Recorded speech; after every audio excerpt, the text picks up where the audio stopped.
Professor KAMEL Abu Jaber is a fascinating person. He fulfilled positions that Plato could only have dreamed of. He is both a scholar and a politician and an academic manager. All of in these positions that make him interesting for us. He is a professor of political science in Amman. He has been the Minister of Foreign Affairs of Jordan in the 1990s. He has been a member of the Jordanian-Palestinian delegation to the Madrid peace negotiations.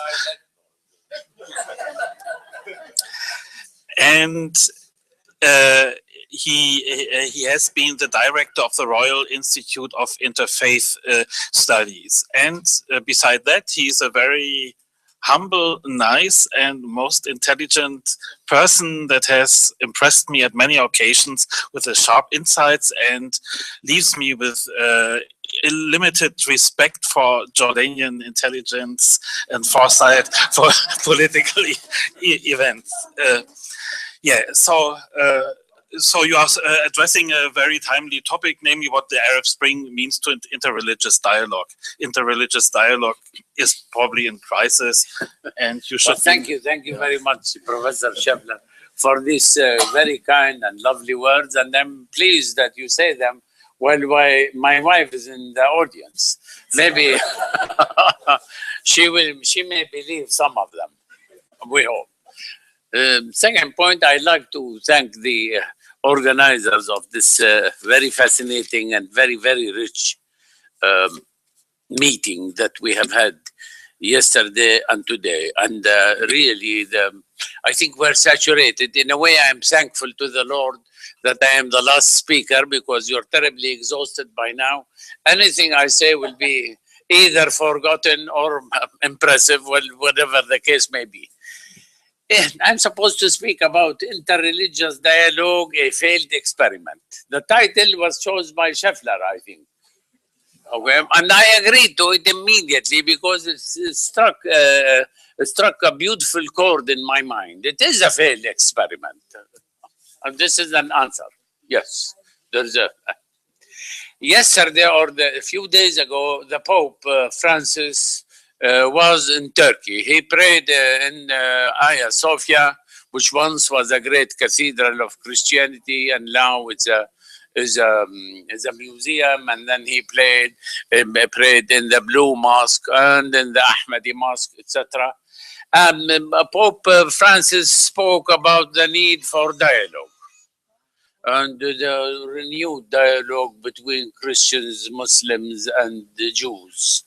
Erdogan spoke about Islamophobia. I think both of them were insincere. Both of them didn't mean a darn thing about what they are talking about. And so with this, I'll start. Why is this the dialogue a failed experiment? There are, of course, reasons that are contemporary to our time. The Arab state in particular, or the Muslim state, but the Arab in particular is a failed state. The states that were created after Sykes-Picot and the Balfour Declaration, because we have to talk about Israel when we're talking about the Middle East too, and people forget that. The Arab states in particular is a failed state with very, very few exceptions. And why they were failed is something that we can speak about. If you have 6 or 7 hours, I can explain that. But the idea is it failed to meet the demands of the people and the rising expectation of the people, because and it failed to meet the local as well as the external challenges, whether these challenges are political or economic. When we talk about the dialogue, there's a cloud black, dark cloud that overshadows the Arab world in particular, perhaps the Middle East in general. And that cloud is the Arab-Israeli conflict. That cloud, you get 6 or 20 people who are meeting in Auckland, in New Zealand. There are a few Jews among them, maybe 3 or 4 Arabs. They're talking about zoology, and all of a sudden, the situation revolves around the Arab-Israeli conflict. Any gathering you go into anywhere in the world revolves eventually, when there is a Jew and then a Muslim or an Arab, it revolves around the Arab. So until and unless that conflict is resolved, there will be no stability in the Middle East, no peace in the Middle East, no peace for the rest of the world. And this is not a threat. And when you talk about the Arabs and the Jews and the Christian millennialists, because these are the 3 parties to the dialogue, right? We're talking about Jews, talking about Arabs, okay, literally. And we're talking about the Christian Zionists, neoconservative, the millennialists. The 3 parties are traumatized. When you talk about the Jewish trauma, of course, was originated in Europe, not in the world of Islam. It originated first in East Europe and then moved into West Europe, and eventually it's the Jewish trauma. How can you get the Arabs are traumatized because of imperialism, because of the fantastic attack of Western civilization, Western modernity. The attack of modernity is fantastic. You don't understand it. I don't understand it. Okay. The Arabs are traumatized. And the neo-millennialists, who are 70, 80 million people in America, they are traumatized. They're still dreaming about the coming of the Mahdi, the coming of the Masih. Okay. And then they are using the Jews as a vehicle to speed up as if Christ needs something to speed him up. Whether it's the Christ of the Jews or the Christ of the Muslims or the Christ of the Mahdi. Al-Mahdi. And Mahdi means the enlightened one, the inspired one. So you're talking about 3 parties that are traumatized. How would you expect a sense of knowledge, a sense of fairness from traumatized people? You put 3 people together in the same room. It is impossible. That is another failure. A third failure. When we talk about Israel, what are we talking about? We're talking about that small territory that is in the heart of the Middle East. This is just a small. This is the expression. This is a geographic expression of Israel, a geographic expression of Zionism. Zionism is in this room. Zionism is in Berlin. Zionism is in America. Zionism in the entire Christian world. When we talk of the most powerful man on this earth right now is a fellow called Benjamin Netanyahu. Because I can't do that. King Abdullah of Jordan or King Abdullah of Saudi Arabia or Madame Merkel of Berlin. He can lift the telephone right now and talk to any leader on the face of this earth without any introduction whatsoever. That is a fantastic amount of power. But the man is delusional. The man, he lives, he mixes the fact with theory. He mixes fact with mythology. He comes from Iraq, the poor man.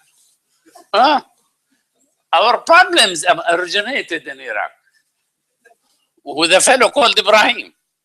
If Abraham stayed in Iraq, we'll have no Zionism.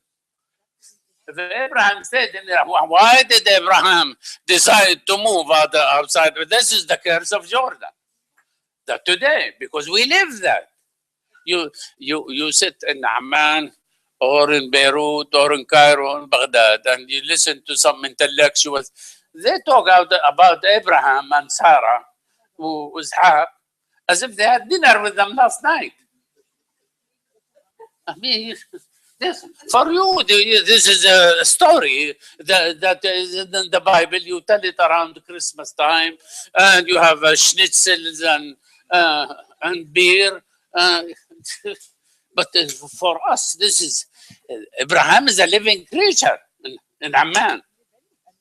He wields a fantastic amount of power over a fellow called Benjamin Netanyahu and our friend here, Shlomo, also.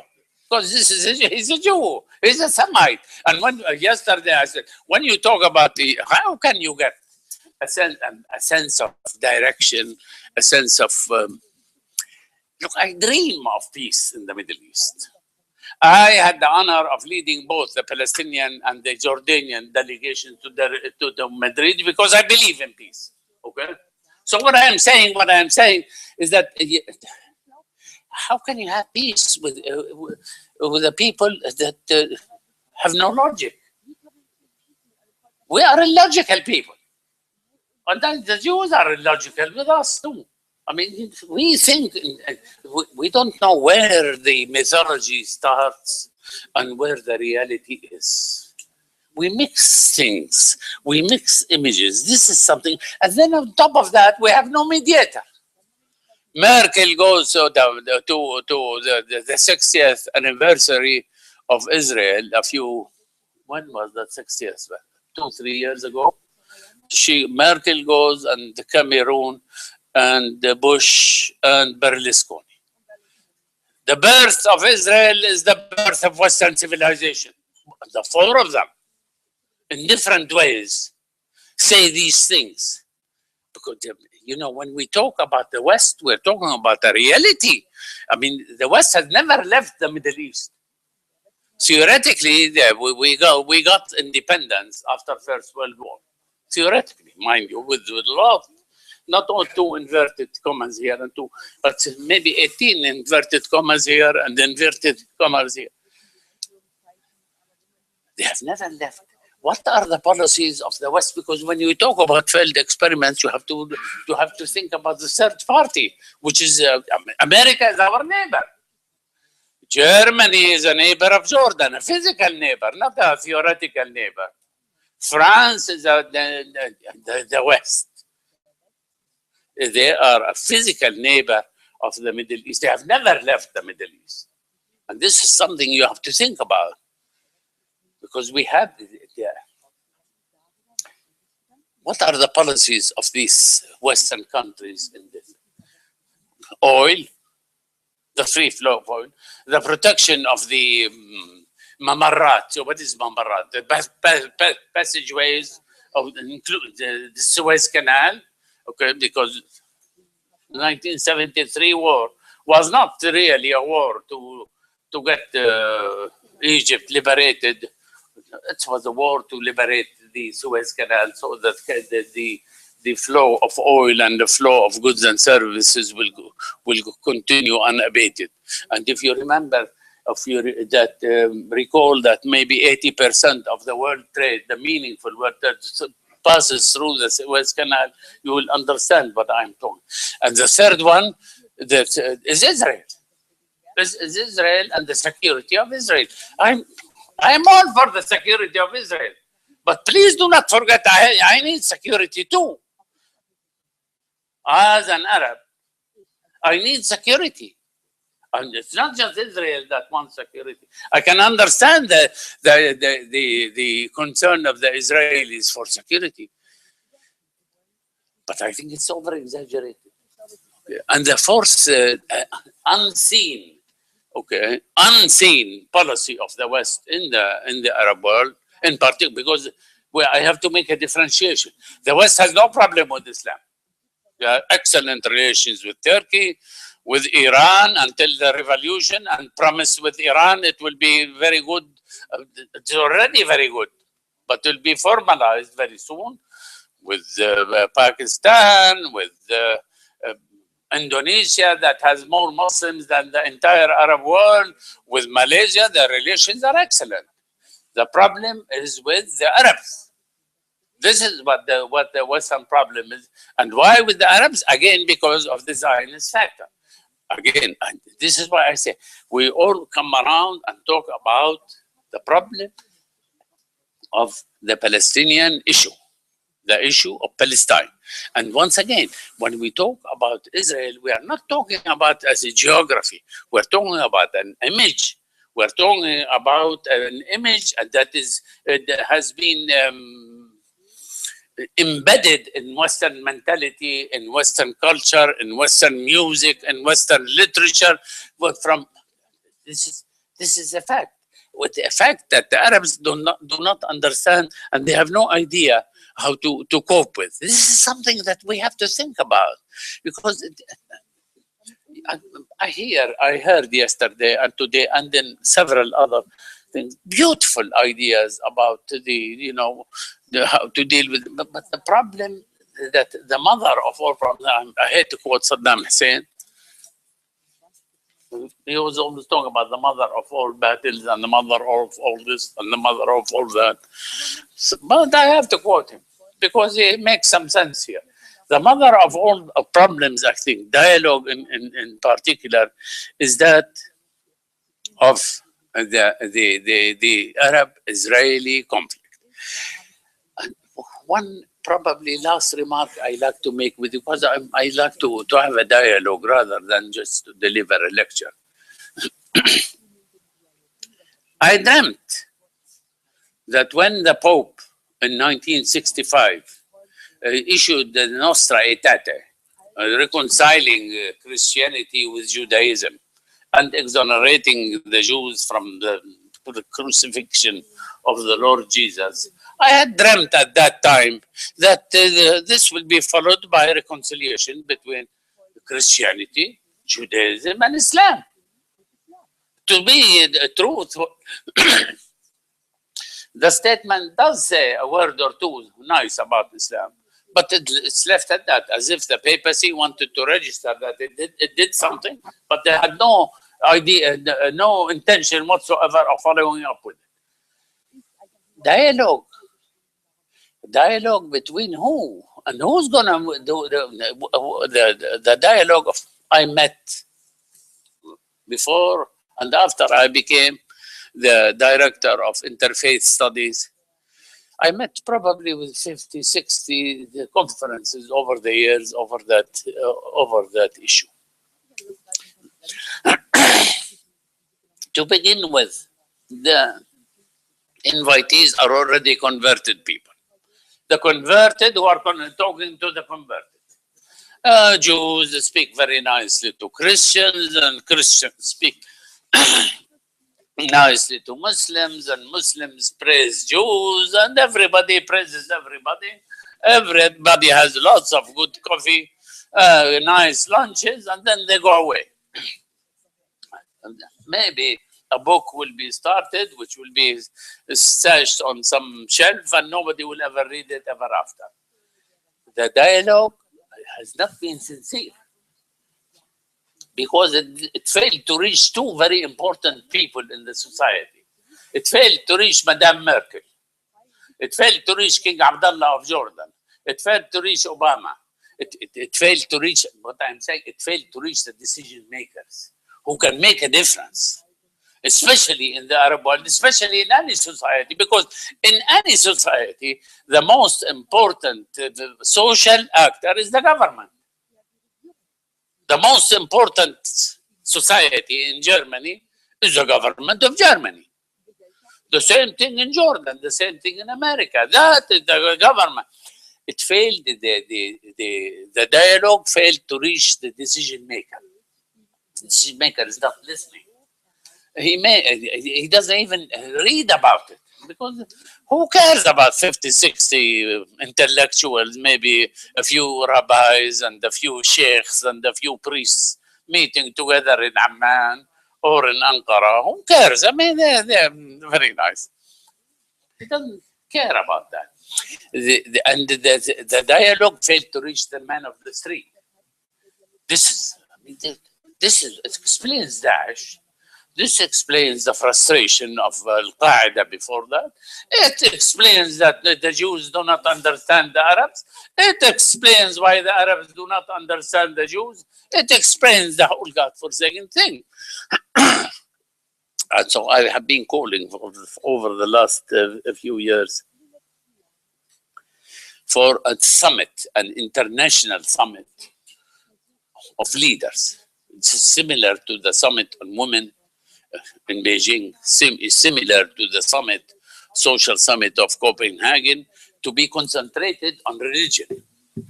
Because religion is the most important factor in any society, even in Germany, even in France, with the prize itself that is post-religious. But if you ask a Frenchman, he say, all our values are Christian values.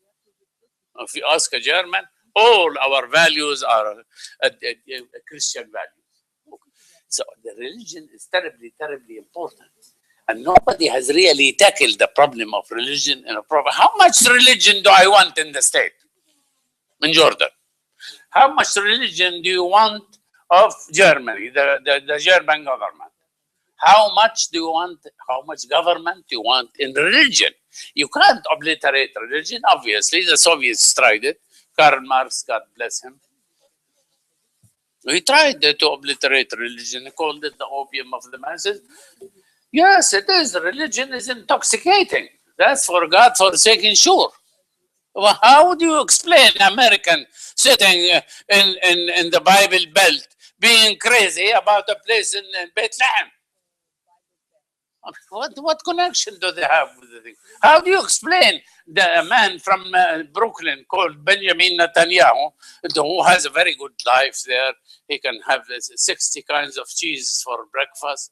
He will have a nice job in Wall Street and eating all kinds of very good steaks. And he doesn't eat pigs, obviously. But he has a lot of goodies and a nice life, etc. How do you explain a man like Benjamin Netanyahu getting himself all the way from Brooklyn to come to Jerusalem and fight with Arafat and then with Abbas and with their children and grandchildren?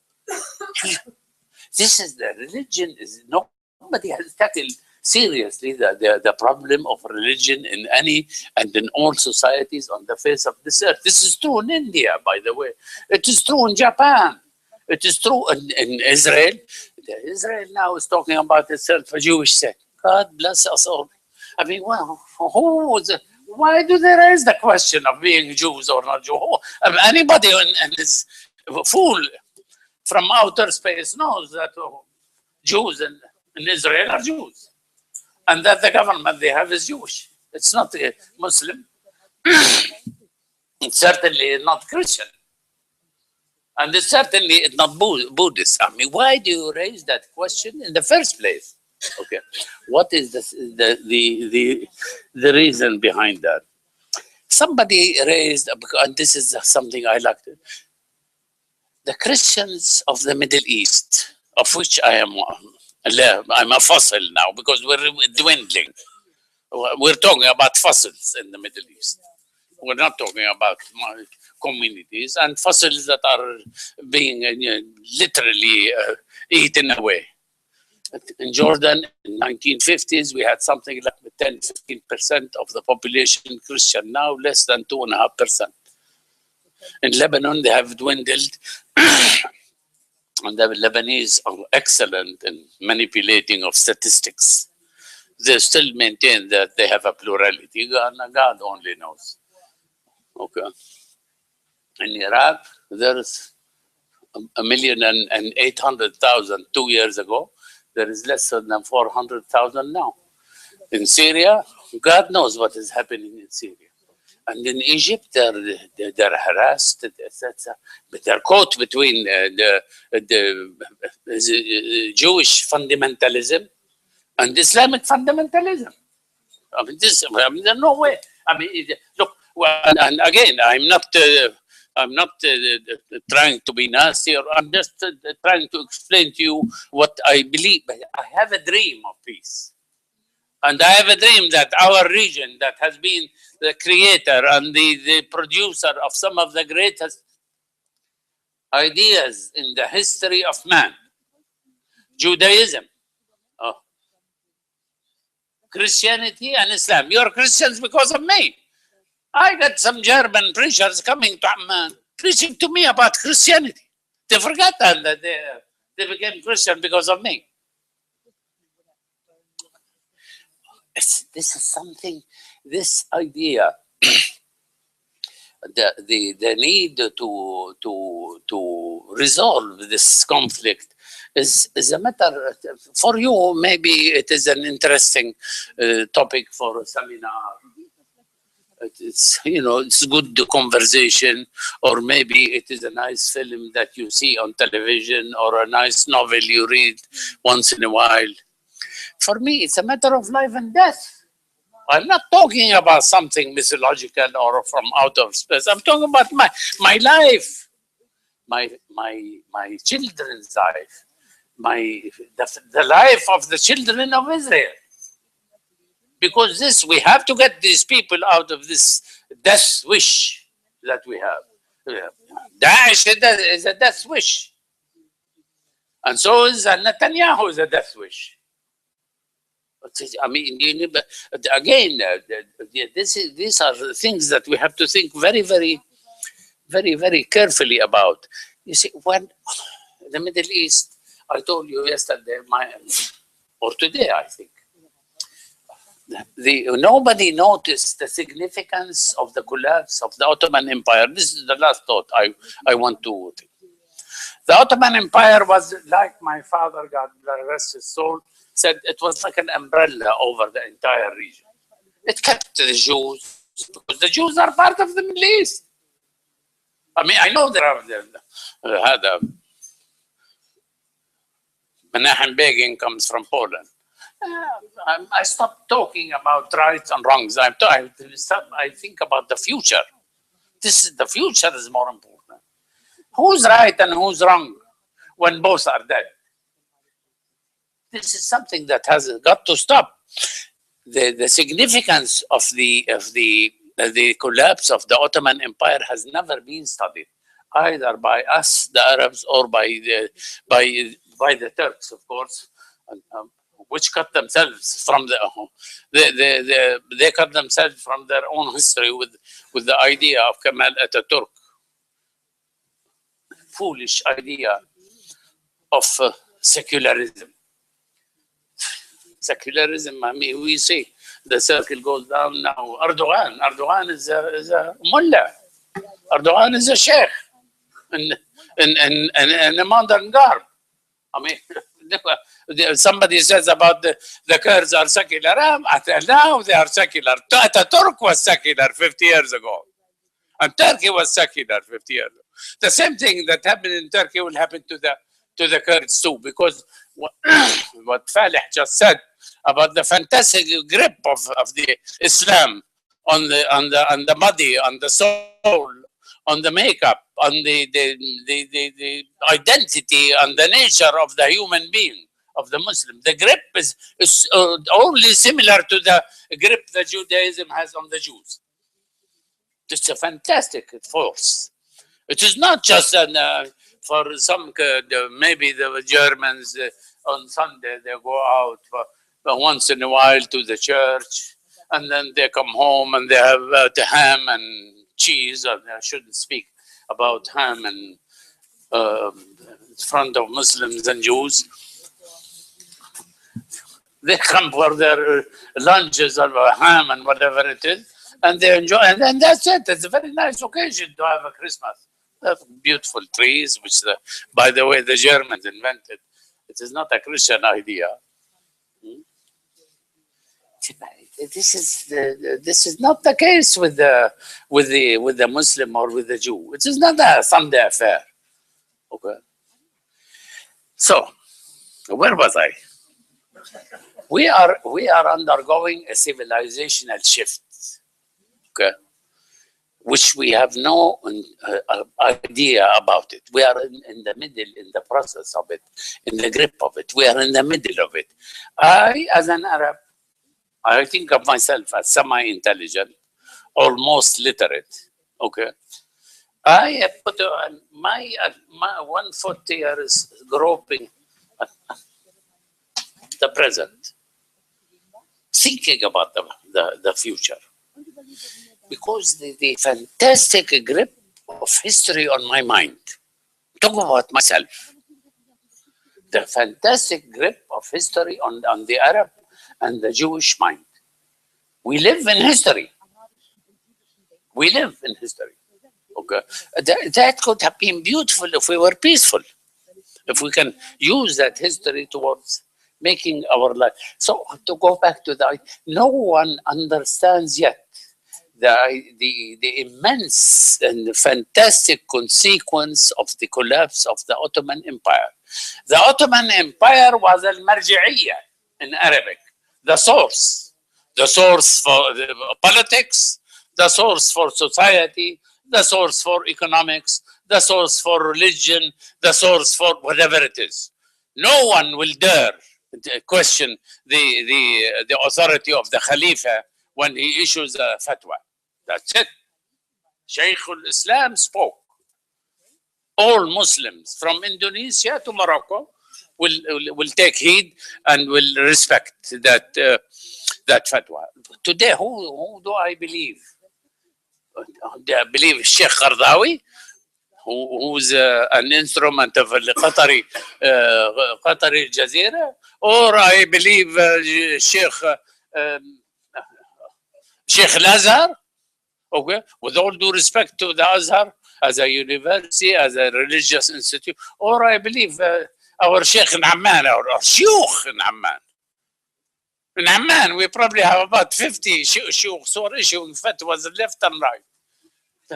Do women do this? Do children? How do women have a right to wear a hat or not to wear a hat? I mean, who do you believe? When the collapse of the Ottoman Empire as a political system that had legitimacy, that had political legitimacy, that has social legitimacy, that had the religious collapse, we are still in the Arab world, in the Arab world in particular. But it also may reflect on other Muslim societies. We are still trying to find a replacement, and we have not succeeded. This is what happened to the Arab states that came about after Sykes-Picot. They tried. I mean, somebody spoke about constitutions. The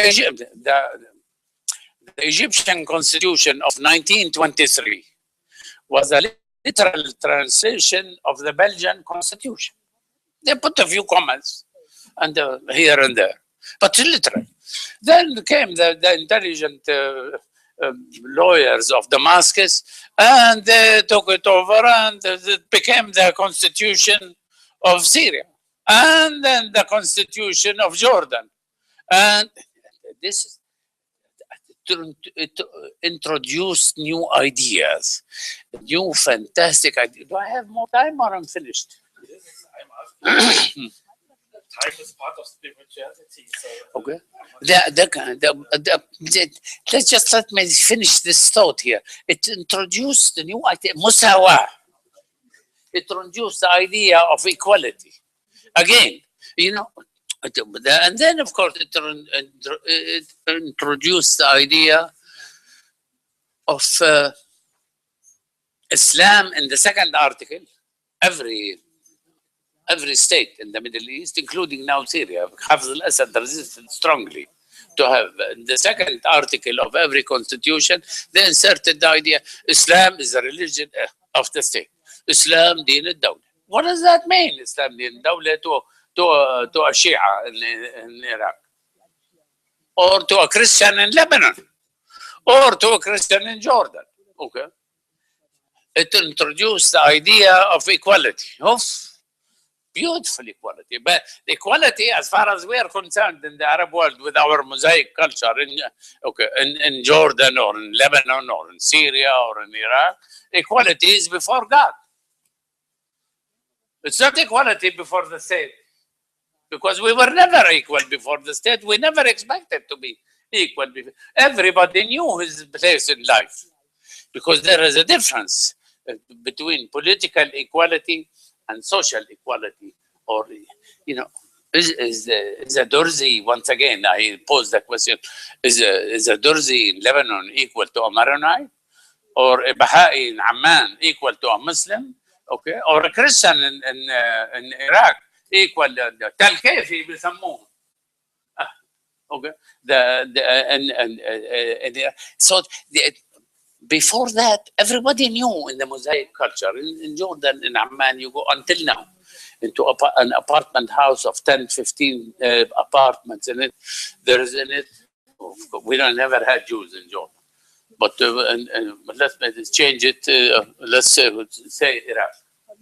In Iraq, there's an apartment house. You'll find the Sunni. You find the Shia. You find the Jew, Reformed one, and the unreformed Jew. And you will find the Christian Catholic and the Christian Orthodox and the Christian Protestant. And then you find the Shabak and you find Sabi'a and you find people who, these people knew when they go into the room, into a room, a big room like that with chairs, they know, every one of them knows exactly where he's supposed to sit. They know that the Sunni, or now maybe after the toppling of Saddam, the Shia, he takes the center place. Then next to him comes the Shia, and next to him comes the grand the patriarch of the Orthodox Church, and then the Assyrian Church, and then the Chaldean Church, and then there comes the Armenian, and then comes the Shabak, and everybody. Nobody tells them. Nobody tells them where they sit. They know by instinct. Everyone knows his place in life, because equality never meant that you are equal in all rights and things. At least, again, the last remark is that we are very complex. We are so complex that the word complex is not enough. Maybe in German you have a nice, stronger word. Teach me that one so that I can use it next time. Thank you, ladies.